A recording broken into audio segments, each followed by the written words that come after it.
So as I come before you, I thought about what I should say to the future lawyers of tomorrow. Should I tell them how these next few years of law school will be tough, or everything that they'll go through, or even remind them of the shoulders that they stand on? But then I paused to myself and I said, I don't have to, because you already know that. And this conference has probably told you that time and time again.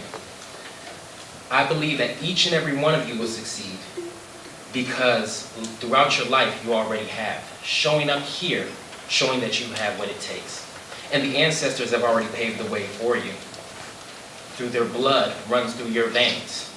Because they succeeded, you can. So never let anyone tell you that you can't. Instead of talking about my time at law school, you've heard about the why and the how. I wanted to focus on the commitment that we have as lawyers. Recently I went home, and I'm from Detroit, and I never have a problem talking about where I'm from in the sense of telling you I'm from Detroit. But talking to other people about Detroit, I sometimes get frustrated. Not because I'm ashamed, because the conversation always goes one way nowadays. And that's, wow, Detroit is really coming up. And my answer is, it's coming up for who? Because as I walk through my old neighborhood, it still looks the same. The problems of that community are still there. But I see an influx of new faces in a city that's 80% black, where new people are coming in and they look nothing like the people of my community. Where resources, advantages, and incentives are given to them, my people will never get the opportunity to have. And so as I look at a new downtown, where majority of the people from my city can't afford to live in, it makes me question what is going on and what is our commitment. So when I went to law school, I came for one purpose, actually. And that was to make sure that my community had a voice. Not that I was necessarily the voice of my community, but that they had a voice that would be heard through my advocacy. So it became a point to where I discovered that as black lawyers especially, we have two commitments. The first one is to get a job because student loans are real. But the second one is we have a commitment to our community that can never be forgotten. We must fight for social justice. And that road is going to be long and it's going to be hard.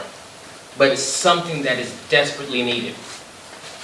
And until we live in a world where we don't tell a grandmother why her 7-year-old daughter didn't wake up from her sleep because the police stole her life away, we must fight. Until we live in a world where we can tell our children that it is okay to play outside at a playground and the world won't see you as a threat, we must continue to fight. Until there is a world that we can live in where we are able to stand up for our constitutional rights and we're not persecuted, called SOBs, or even in cases killed, we have to fight. And until our black trans sisters are able to walk down these streets safely, it's not that we have to continue to fight, but we must fight day in and day out. So, because of this, of what I saw in Ferguson and Baltimore, several attorneys that I were working with came together and we created the Black Movement Law Project to make sure that I wasn't standing around silently. I knew I had to live up to the commitment I made for when I came to law school. And as we continue to take these advantages, we mustn't forget of where we come from and where we're going. Both of those have to be in sight. I look around at all the future lawyers, and I say future lawyers because I know each and every one of you will make it. And it gives me so much hope and it gives me so much joy to know that you'll be taking part of this.